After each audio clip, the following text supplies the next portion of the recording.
What does living with purpose mean to you, and how is that reflected in the story of your own land? Living with purpose to me is living for God's purpose for my life. Being a person of faith we have a guiding light, and how we use our land is just daily asking for what His will is and looking for opportunities to glorify Him and what we do with it. It's all His creation, and so I guess living with purpose is finding what His will is and being a good steward of what He gifted us with.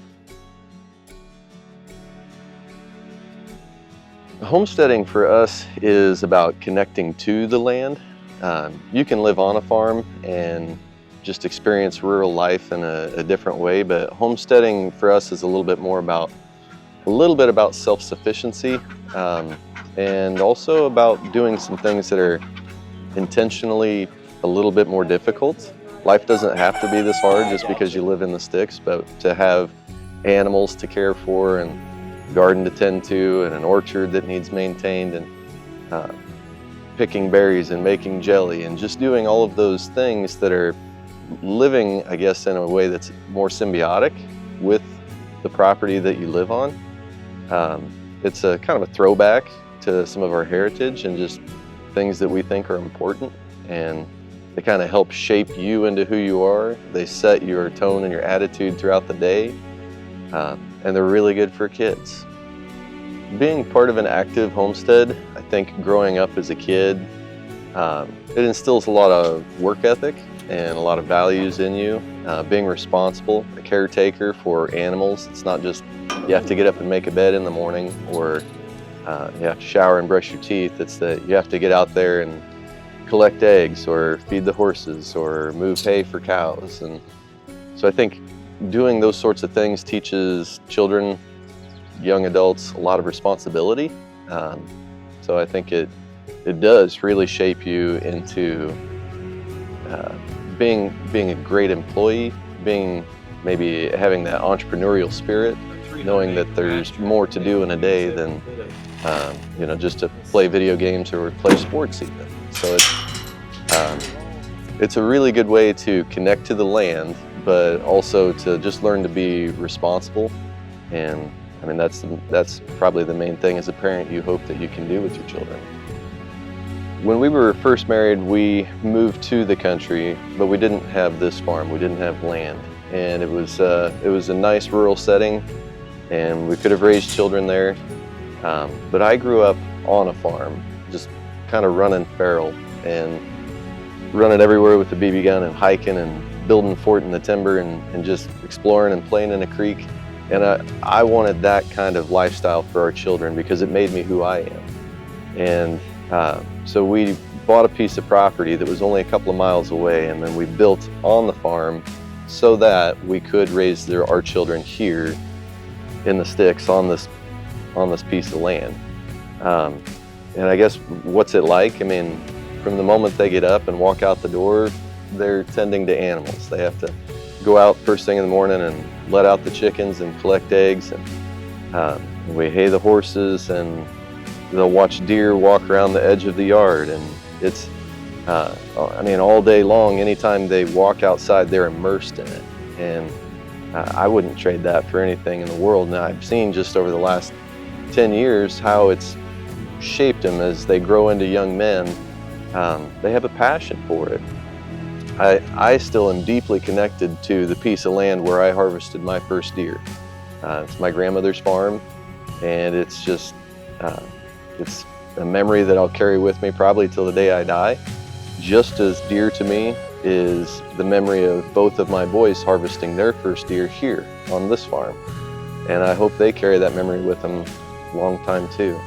But it's just being able to experience something like that together. It's creates a bond between the people, but then also between those people and the land.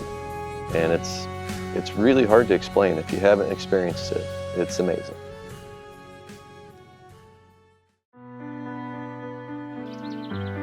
So tell us a little bit about the Mercantile project. How did it come about? So there's this historic building in our local hometown. It's kind of almost the center of our county, and we drive through it all the time.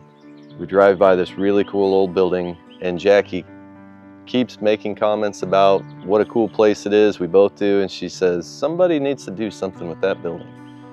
And those words stuck with me. She might remember it differently, but every time we drive through there, I think somebody should do something with that building. And we became that somebody.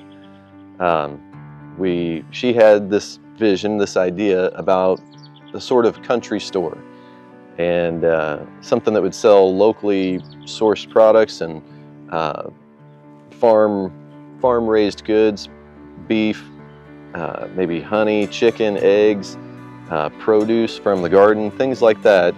That was the initial idea, and it just kind of kept growing into what other types of products, small family-owned businesses, handmade items, things like that. So not, things that you just don't get at a big box store. We feel like our culture has lost a lot, has lost that connectedness and that community that happens when people buy local, when they focus on getting products from their neighbors instead of ordering something from overseas. And it was kind of our way of bringing a market for those items so that those people could benefit from the time and the skills they have. And it's just seeing that take off and shape into what it is or what it's becoming has been pretty awesome. The community support behind it has been outstanding. People are responding to it. People really, I think, get what we're trying to do there. And for the most part, when they come through the doors, they light up, they get excited about it, and they'll say, like, where's this beef from? And say, well, just 8 miles down the road. Or, where's these eggs from? And say, that came from our farm this morning. And it's just, it impresses them a little bit, because they're like, people don't do that anymore.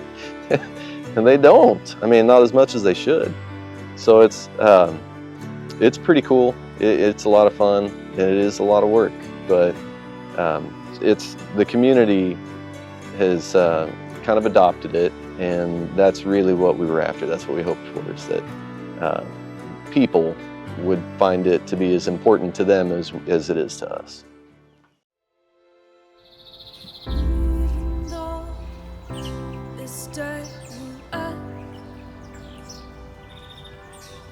And the night will quickly come again.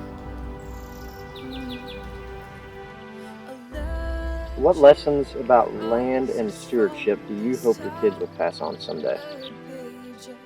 So I hope land is important to them. I hope they at least understand how important it is to Jackie and I. So I think we're on the right track there. I think as our kids grow, they will either decide they want to have a piece of land someday that they can come back to. They want their children and their grandchildren to have the same type of upbringing or experiences that they got to enjoy growing up. So I think that connectedness to the land that they've experienced and that they've enjoyed growing up is something they're going to carry with them. And I would expect that is something that's going to carry on just like it did with me. But